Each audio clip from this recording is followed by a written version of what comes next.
우리 다 같이 한번 읽도록 하겠습니다. 로마서 13장 14절 말씀 다 같이 읽겠습니다. 시작. 오직 주 예수 그리스도로 옷 입고 정욕을 위하여 육신의 일을 도모하지 말라. 성경에 보면 옷을 입혀주는 이야기가 굉장히 많아요. 그러니까 타락한 아담과 하와가 나뭇잎으로 자기의 수치를 가리려고 했을 때 하나님께서 어떻게 하시죠? 가죽 옷을 지어 입혀주십니다. 그죠?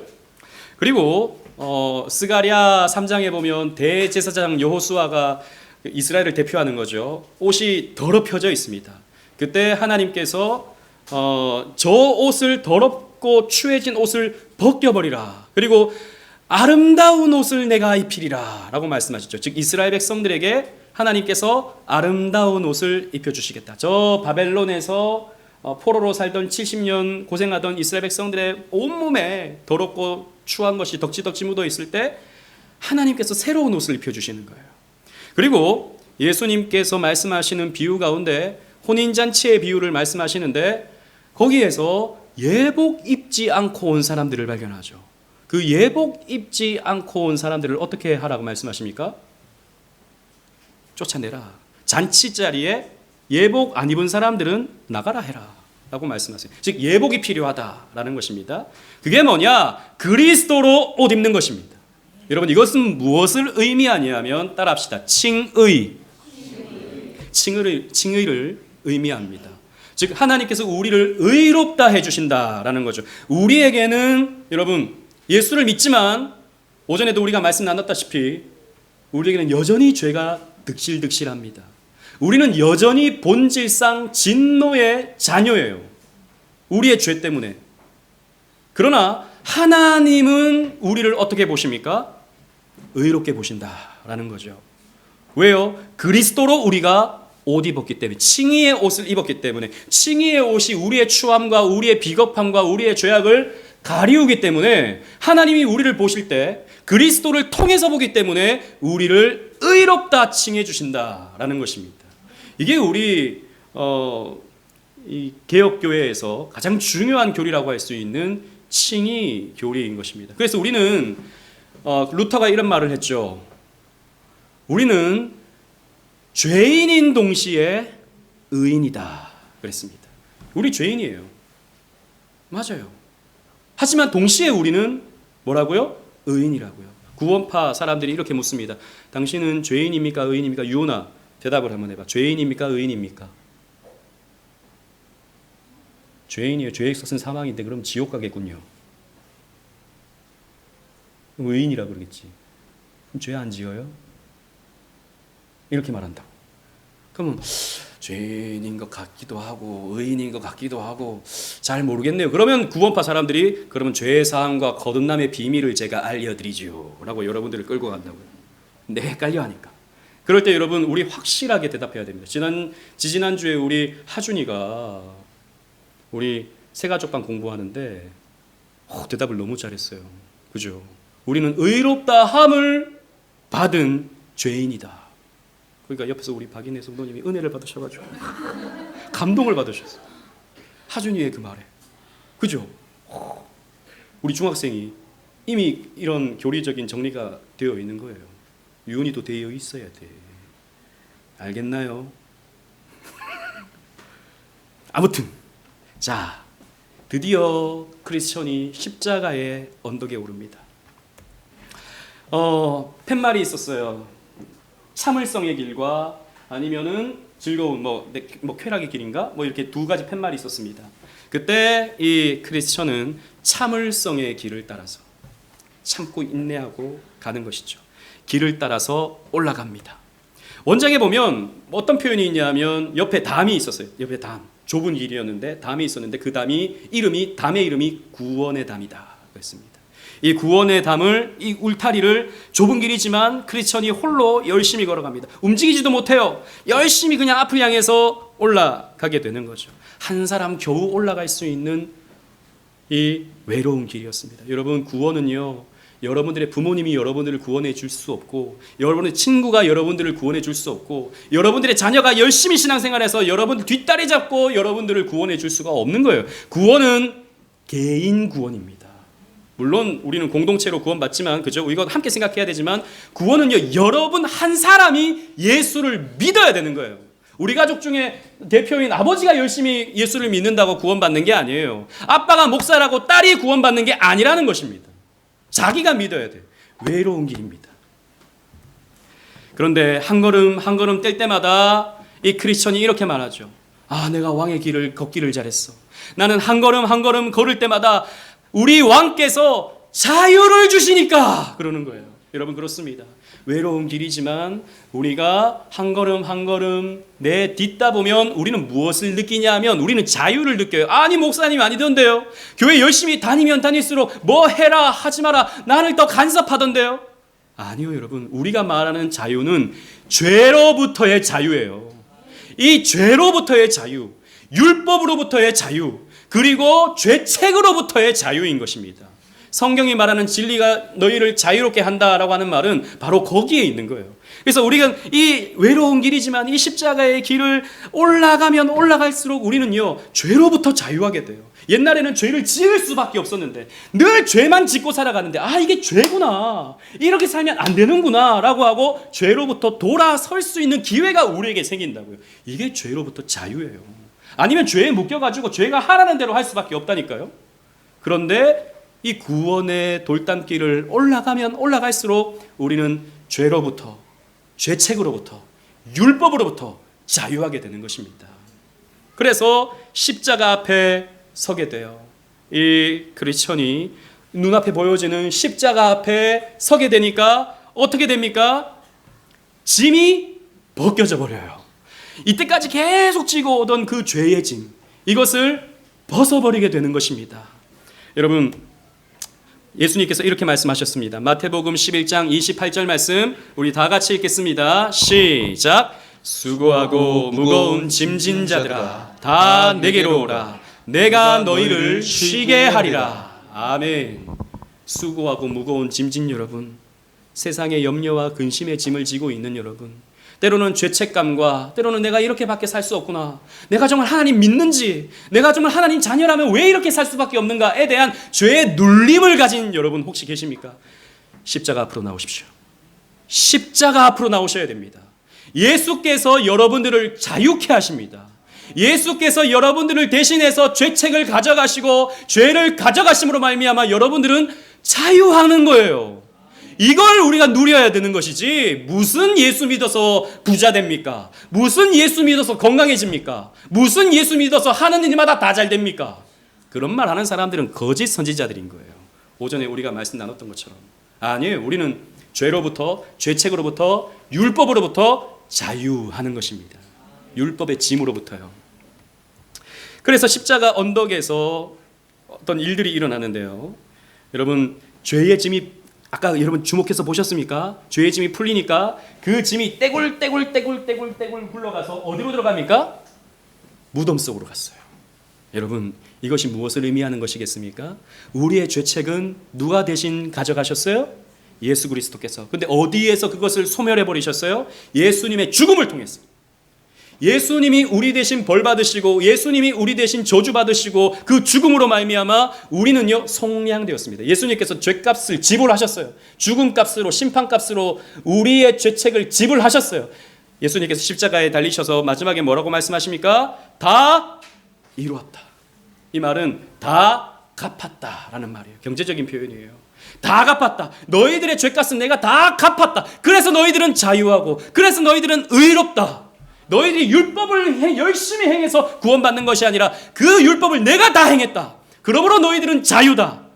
예수 안에 있을 때 너희들은 칭의의 은총을 입는다라고 하는 것을 가르쳐 주는 것이죠.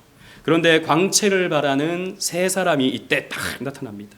그런데 왕이 보내신 사자다 그랬죠. 천사들을 말하는 것이죠. 근데 사실 이것은 하나님을 대신해서 말씀을 전해 주는 것입니다.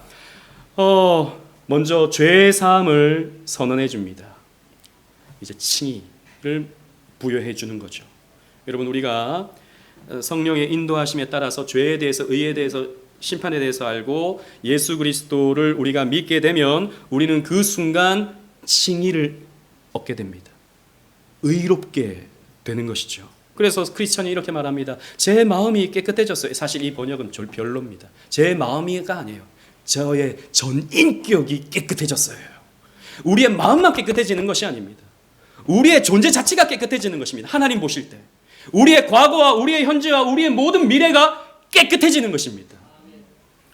그래서 칭의는 엄청난 하나님의 선물이에요.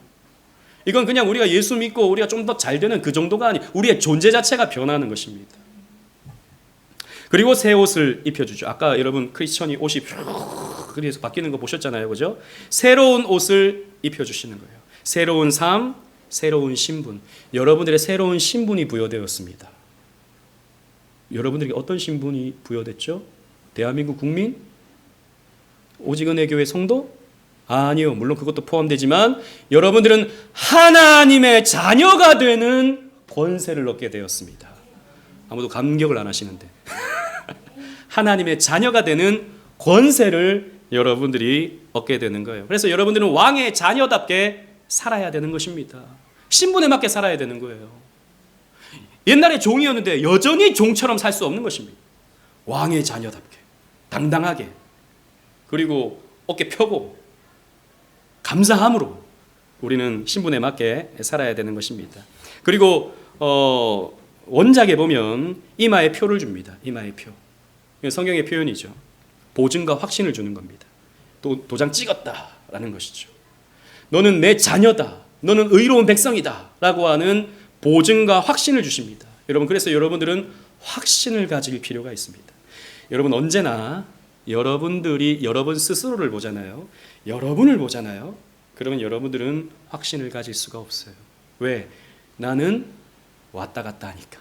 여전히 칭의를 우리가 입었지만 우리는요, 또 왔다 갔다 합니다. 또 시험에 들고요, 또 넘어지고요, 또 불신자처럼 살다가요, 우리는 그렇게 살아갑니다. 그러니까 그런 나를 보면 내가 어떻게 구원받았으면 이렇게 살아? 라는 생각을 할 수밖에 없어요. 여러분, 우리가 확신을 얻는 것은 나를 보면 안 돼요. 따라합시다. 그리스도의 십자가를 바라봐야 된다. 아까 예수께서 십자가에서 뭐라고 말씀하셨다고요? 다 이뤘다 그랬어요. 끝났어요. 게임 오버입니다. 그러므로 여러분들은 결코 마귀가 여러분들을 빼앗아갈 수가 없어요. 이미 보증되었고 확신되었습니다. 그 보증의 표로 여러분들은 세례받았고 그 보증의 표로 여러분들은 성찬받는다고요. 7월 첫째 주에. 그 성찬받는 게 그냥 받는 게 아니고 또 다시 한번 보증을 받는 겁니다. 또 흔들렸지, 또 확신을 가져.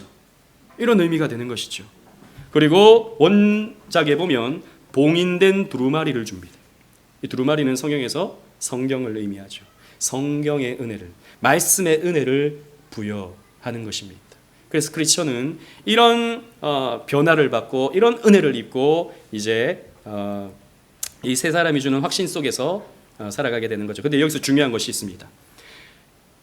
이 세 천사가 뭐라고 말하냐면 이제 이것을 얻게 되었으니 앞을 향해 더 열심히 살아가십시오. 그러죠. 이 말이 무슨 말이냐? 칭의가 끝이 아니다라는 거예요. 칭의는 순간적입니다. 그러나 칭의를 입은 사람은 반드시 성화의 길로 가게 되어 있어요. 따라합시다. 칭의가 끝이 아니다. 성화의 시작이다. 성화는 무엇입니까? 거룩해짐입니다. 칭의받은 사람은요, 반드시 거룩의 삶을 경주해야 돼요. 칭의는 하나님께서 우리에게 일방적으로 주시는 것이지만 성화는 하나님이 우리에게 은혜 주심으로 말미암아 내가 반응하는 것입니다. 내가 반응을 해야 돼요. 말씀에 반응을 해야 됩니다. 순종의 삶이 나와야 되고 예배의 삶이 나와야 되고 헌신의 삶을 우리는 경주하면서 살아가야 되는 거예요. 칭의는 시작입니다. 물론 이건 끝이 보증된 시작이에요. 끝을 알지 못하는 시작은 아닙니다. 하지만 반드시 여러분들은 성화의 삶을 살아가야 되는 겁니다. 그래서 칭의만 말하고 성화를 말하지 않는다? 그럼 구원파가 됩니다. 구원파는 칭의만 말합니다. 성화를 말하지 않아요. 그러나 여러분 그렇지 않습니다. 이 칭의와 성화는 동전의 양면입니다. 동전이 있으면 앞면이 있으면 반드시 뒷면이 있죠. 마찬가지입니다. 칭의가 있으면 반드시 그 사람은 성화의 열매를 맺게 되어 있는 거예요. 그래서 야고보서의 2장 17절에 행하지 않는 믿음은 어떤 믿음이다? 죽은 믿음이다 라고 말하고 있는 것이죠. 이 말은 칭의를 부정하는 말이 아니에요. 칭의 얻은 사람은 반드시 행함으로 나타나게 되어 있다 것입니다. 그래서 여러분 칭의를 입었죠? 확신이 없습니까? 그리스도를 바라보십시오. 여러분 칭의를 입으셨습니까? 그러면 여러분은 반드시 성화의 삶을 살아셔야 됩니다. 그랬더니 아까 이제 영화에는 마귀가 막 어떤 일을 하고 막 원작에는 그런 얘기 없어요. 애들 보기에 재밌게 그렇게 만들어 놨는데 그 표현 가운데서도 조금 저는 좀 마음에 안 드는 표현이 있었어요. 마귀가 바알세불이 이렇게 말하잖아요. 도장을 찍은 그 사람 중에서도 내가 그 멀리 간 사람 중에서도 내가 얼마나 많이 데려고 왔는데 그랬잖아요. 여러분 아까 보셨잖아요. 그죠? 내가 얼마나 포기시켰는데 이러잖아요. 이런 표현은요 사실 칼빈주의적인 표현이 아닙니다. 알미니안주의적인 표현이죠. 아닙니다. 여러분 보증받은 사람은 마귀가 끌고 올 수가 없습니다. 하나님의 자녀를 하나님의 백성을 어떻게 끌고 옵니까? 아닌 거죠. 이 영화를 만든 사람은 조금 문제가 있다. 그래서 아름다움의 집에 도착을 합니다.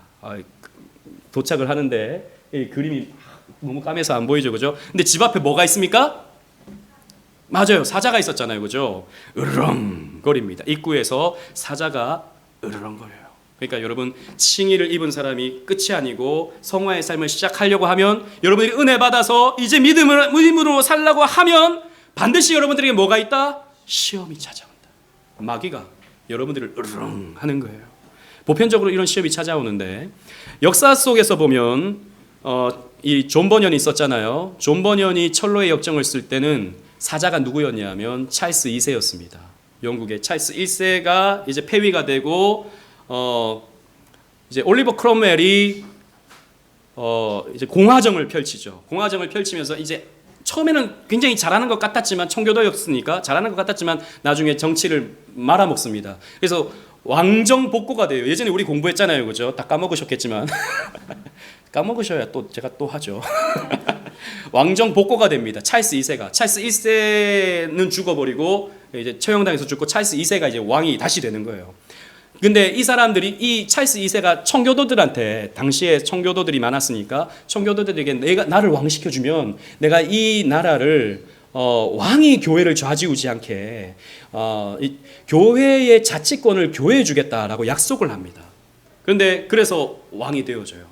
근데 자기가 약속했던 것 깡그리 무시해버리고 교회의 지도자를 자기로 삼습니다. 교회는 내 말에 의해서 움직여져야 돼. 아까 우리 오전에 말씀 나눴던 것처럼 어용 기독교로 만들어버리는 거죠. 이 찰스 2세가. 그때 저항했던 사람 중에 한 사람이 이 존 버년이었습니다. 그때의 이런 독립교회, 성공회가 아닌 독립교회를 이루어 가려고 하는 사람들은 다 감옥에 갔어야 됐어요. 그러니까 왕의 허락을 받지 않고 설교하는 사람은 다 감옥에 갔습니다. 존 버년도 왕의 허락을 받지 않고 설교했다는 이유로 감옥에 갔습니다. 그래서 예수를 제대로 믿기 위해서는 사자의 시험을 통과해야 된다라고 존 버년은 얘기하는 거죠. 역사적으로 보면 이 찰스 2세의 포갑이었다라고 볼 수 있는 것입니다. 여러분 생각해 보십시오. 우리가 성경이 말씀하는 대로 설교를 하고 여러분들이 이런 예배에 참여한 이유로 감옥에 가게 된다면 어떻게 되겠습니까? 감옥 갈 사람? 강유건 감옥 갈래? 안 가? 그러면 너 그럼 적당히 타협하고 그러면은 그렇게 살 거야? 살고 싶어가지고 안 돼. 그러면 안 되는 거야. 환희야, 어떻게 할까? 말씀을 바르게 믿고 따르려면 감옥에 가야 돼. 감옥에 갈 거야? 안 가? 오늘날 우리 시대는 편의주의 시대를 살고 있기 때문에 감옥 간다 그러면 나쁜 짓 이렇게 생각하잖아요. 그러니까 우리 아이들은 감옥은 절대 가면 안 된다라고 생각하는 것 같아요. 그런데 우리 신앙의 선배들은요, 말씀을 바르게 전하고 바르게 듣다가 감옥에 갔어요. 그런 믿음을 우리가 가질 수 있어요. 그런 믿음의 결계를 우리가 가질 수 있어야 되는 것입니다. 자, 이 사람이 찰스 2세입니다. 그런데 자, 시험을 이기는 방법이 뭐였죠? 크리스천이 시험을 이 사자의 위협을 극복하는 방법이 무엇이었습니까? 세인아, 어떻게 이 사자의 위협으로부터 살 수 있었어? 크리스천이? 어떻게 했지? 크리스천이? 뛰어갔지. 뒤로 갔나? 어디로? 앞으로 갔어요. 여러분, 이것입니다. 앞으로 나아가는 것입니다. 시험이 찾아올 때 멈춰버리거나 시험이 찾아올 때 뒤로 돌아가거나 안 된다는 거죠. 따라합시다. 앞으로. 목소리가 이렇게 약하면 안 되죠. 안 그래도 오늘 많이 좀 빠지셔가지고 지금 더 크게 한번 우리 따라합시다. 잠을 몰아내게. 앞으로 나가자. 앞으로 나가는 겁니다. 앞으로 나가면 어떻게 되죠? 사자가 물어 뜯나요? 아니요. 사자는 어떻게 돼 있습니까? 사슬에 매여 있습니다. 이게 중요한 거예요. 시험이 앞에 있으면 너 죽는 거 아니야? 나 감옥 가는 거 아니야? 이렇게 해서 뒤로 돌아가거나 멈춰 있으면 거기서 끝나버리는 거예요. 아니에요, 여러분. 앞으로 나아가는 것입니다. 그냥 말씀 믿고 나아가는 거예요. 걸어가세 믿음 위에 서서 나가세 뭐 버리고? 의심 버리고 앞으로 나아가는 겁니다. 여러분, 시험을 피하면 더 큰 시험이 찾아오는 거예요. 자, 예레미야 51장 50절 말씀 우리 다 같이 한번 읽도록 하겠습니다. 시작. 칼을 피한 자들이여 멈추지 말고 걸어가라. 검은 곳에서 여호와를 생각하며 예루살렘을 너희 마음에 두라. 아멘. 예루살렘을 생각하면서 앞으로 멈추지 말고 가라는 것입니다. 신앙생활은 자전거와 같아요. 여러분, 자전거 타고 가면 페달을 돌려야 되죠. 그런데 페달을 멈추면 어떻게 됩니까? 넘어집니다. 여러분, 마찬가지예요. 여러분들은 신앙생활하면서 앞으로 진리를 향해서 앞으로 계속 나아가야지, 힘들다고 멈추고 힘들다고 뒤로 돌아가려고 하면 자전거가 뒤로 갑니까? 뒤로 안 가지잖아요. 자전거는 반드시 앞으로 갈 때 똑바로 서서 갈 수 있습니다. 여러분, 신앙생활은 그렇게 하는 겁니다. 앞으로 가는 거예요. 앞으로 가면 아름다운 집에 도착하는 겁니다. 그런데 여러분, 이 아름다움의 집이 뭘 상징합니다? 뭘 상징할까요? 아름다운 집은 뭘 상징할까요? 그곳에서 일어난 일들을 한번 생각해 보십시오. 천천히 한번 볼게요. 이곳에서 교제를 합니다. 그죠? 이곳에서 교제를 해요. 같이 밥도 먹고 같이 쉬기도 하고 같이 대화도 하고, 그러면서 그 딸들 중에 이렇게 말하잖아요. 당신은 이제 혼자가 아니에요. 우리는 함께 할 거예요. 이렇게 말하잖아요. 자, 그러면 여기서 아름다움의 집은 무엇을 의미할까요? 그렇죠. 여기 수준이 있는 교회입니다. 여기가 어느 교회인지 잘 모르겠지만 교회를 말하는 거예요. 자, 칭의를 입은 사람은 반드시 교회 생활을 하게 되어 있는 것입니다. 이 집의 주인은 경계입니다. watchful. 그러니까 좀 경계라고 하기는 또 좀 그렇고 이렇게 살펴봄이라는 뜻입니다. 교회는요, 살펴보는 곳이에요. 서로가 서로를 살피는 곳이에요. 서로에게 경계가 되는 것이죠.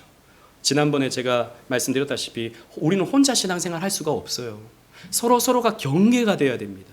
그래서 누가 왔는지 안 왔는지, 오늘도 일찍 가시는 분들은 조금 눈치가 보이기도 하고 이런 것들이 있어야 되는 거예요. 그러면서 우리는 신앙생활이 되는 것입니다. 근데 이 집에 사는 딸들이요, 신중입니다. 교회는 신중함이 있어야 돼요. 그냥 하고 싶은 말 다 하면 됩니까? 안 됩니까? 안 돼요. 신중해야 돼요. 분별이, 우리 오늘 오전에 말씀드렸죠, 그죠? 분별이 있어야 됩니다. 또 무엇이 있어야 됩니까? 경건이 있어야 돼요. 또 무엇이 있어야 됩니까? 자선이 있어야 돼요. 서로 나눔이 있어야 됩니다. 자기가 가진 것을 함께 나눌 수 있는 자선이 필요한 거예요. 교회의 요소들입니다. 그래서 이 아름다운 집은 순례자들이 안식할 수 있도록 지은 집인데 바로 교회를 말하는 것이죠. 이곳은 교제가 이루어지는 곳입니다. 함께 저녁 식사하면서 대화를 나누고 교제하는 것입니다. 교회에서 그래서 여러분들은 밥을 먹는 거예요. 오늘도 설렁탕 맛있게 많이 드셨죠? 네, 밥 먹으면서 같이 대화하고 삶을 나누고 하는 겁니다. 조금 이따 코이노니아 시간을 갖는데 코이노니아 시간도 마찬가지죠. 함께 교제하는 시간이 되는 것입니다. 그런데 사실 원작에 보면 이 딸들이 하나씩 다 질문을 해요. 질문을 하면 이 크리스천이 대답을 합니다. 마지막 자선이 이렇게 묻죠. 좀 가슴 아픈 질문을 해요. 당신의 가족들은 어떻게 된 겁니까? 라고 물어요. 아무튼 그런 과정이 있었죠. 교회는요, 묻고 답하는 곳입니다. 그래서 우리 교회에 오면 반드시 여러분들이 배우는 게 있는데 소요리 문답, 대요리 문답을 배우죠. 뭘 배웁니까? 묻고 답하는 것을 통해서 여러분들의 신앙을 배우는 것입니다. 우리 지금 중등부 SFC 지금 소리문답 배우잖아요. 그죠? 거기 보면 무엇이 있습니까? 묻고 답함이 있는 겁니다. 우리가 어떻게 대답해야 되는지 답을 가르쳐줘요. 그리고 또 코이노니아 시간 때 여러분 코이노니아 장이 여러분들에게 묻잖아요. 1번 어떻게 생각하십니까? 2번 어떻게 생각하십니까? 묻잖아요. 답을 하셔야 되는 거예요. 그것을 통해서 우리는 서로 훈련받는 것입니다. 교회 교제는 세상 이야기하는 것 아니에요. 물론 여러분 뭐 이런저런 얘기도 하고 뭐 요즘 애들을 키우면서 겪는 그런 이야기도 하지만 반드시 여러분 코이노니아는 말씀을 나누는 겁니다. 여러분들이 신앙에 대해서 대화를 하는 겁니다.